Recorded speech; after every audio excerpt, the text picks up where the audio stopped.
심의 받으래서 심의 받았는데도 보건소에서 블로그 글 내리라고 연락이 왔어요. 뭘 어쩌라는 건지 모르겠어요. 블로그 심의 때문에 답답합니다. 심의까지 다 통과했는데도 30일 영업정지 처분이 나오는 이유. 심의 통과된 후에 혹시 내용이 수정됐거나 사진이나 링크를 넣거나 하는 변경사항이 있으셨나요? 아니면 심의 효력기간 3년을 깜빡하셨나요? 그런 상황이셨다면 1차는 경고, 이후 2차부터는 실제로 병원 영업정지 처분이 내려지게 될 수 있습니다. 병원 영업정지 처분은 너무 큰 손실이기 때문에 차라리 과징금으로 대체하는 경우도 있을 수 있는데요.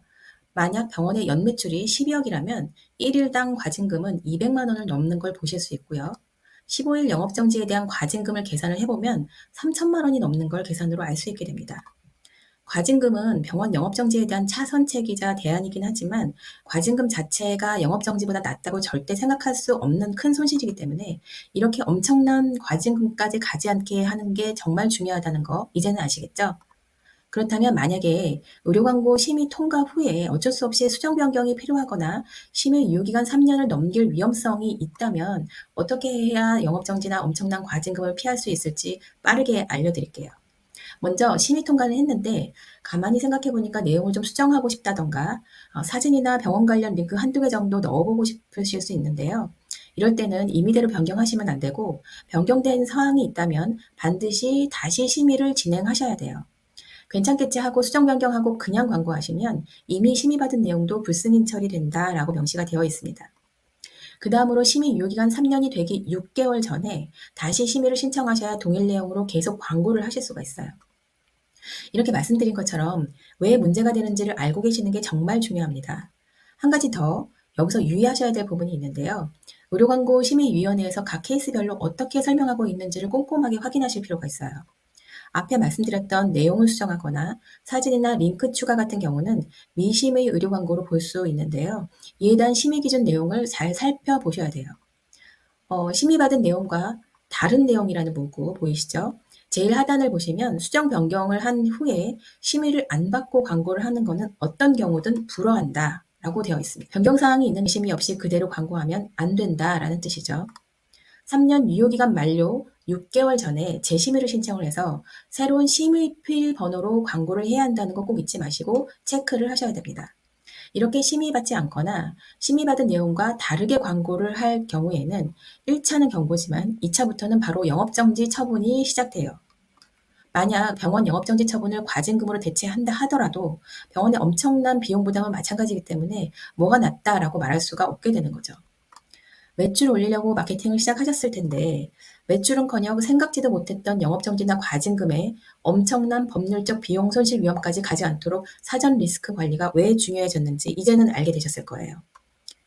그래서 병원 마케팅은요, 대충 몇 가지 단어만 조심하면 되는 게 절대 아니라는 걸 원장님들께서 꼭 유념하셔야 되고요. 현재 대행을 맡기고 계신다면 대행사가 이런 의료 광고 리스크에 대해 얼마나 철저하게 검증하고 관리하고 있는지를 원장님께서 반드시 관리 감독하셔야 됩니다. 일부 원장님께서는 대행사 잘못이니까 대행사 책임 아닌가요? 라고 하시는 경우도 있는데요. 실제 이 내용에 관련된 실제 판례가 있습니다. 의료광고 위반 때문에 업무정지 2개월 처분 대신에 1,725만 원 과징금을 받은 상태에서 처분이 너무 과하다는 병원 측 주장으로 부가 처분을 취소하는 청구를 한 경우가 있었어요. 병원 측에서 여러 주장 내용 중에는 대행사의 잘못이 있었다라는 내용이 있었는데요.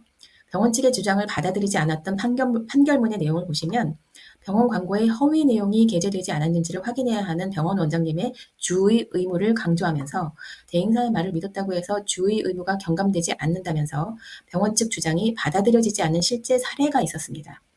이렇기 때문에 대행사가 알아서 잘해주겠지 하시면 안 된다는 거예요. 이래서 이 판례는 대행사의 의료광고 리스크 관리 능력이 이렇게 중요하다는 걸 보여주는 결정적인 실제 사례라고 보시면 돼요. 저는 지금까지 병원만 전문으로 마케팅 대행을 해왔는데요. 단순히 광고 대행이 아니었습니다. 병원의 마케팅 리스크를 낮추기 위해서 저만의 3단계 검증 과정을 통해서요. 촘촘하게 대응을 해오고 있었어요. 이렇게 단계별로 위험 요소가 발견이 될 때마다 하나씩 제거해 나가면서 콘텐츠의 리스크를 제로화 해오고 있었고요. 온라인 마케팅뿐만 아니라 매출을 올리는 데 필요한 병원 내부 전략까지 적용을 해서 기존 온라인 마케팅의 한계인 병원에 오게 하는 것만으로 끝나는 반쪽짜리 마케팅이 아니라 방문 고객이 결제까지 하게 만들고 계속 재구매까지 유도하는 병원 내부 요소까지 통합시킨 마케팅 전략을 진행을 해왔기 때문에 이런 통합 마케팅 전략이 적용된 병원들은 광고 효율은 좋아질 수밖에 없었고요. 매출은 당연히 올랐습니다. 오늘 영상을 보시고 현재 병원의 매출 문제에 대한 고민을 하시면서 우리 병원 마케팅에 어떤 위험 요소가 있는지 걱정이 된다 싶으시다면 영상 아래 고정 댓글을 꼭 확인해 주세요. 다음 영상에서 뵐게요.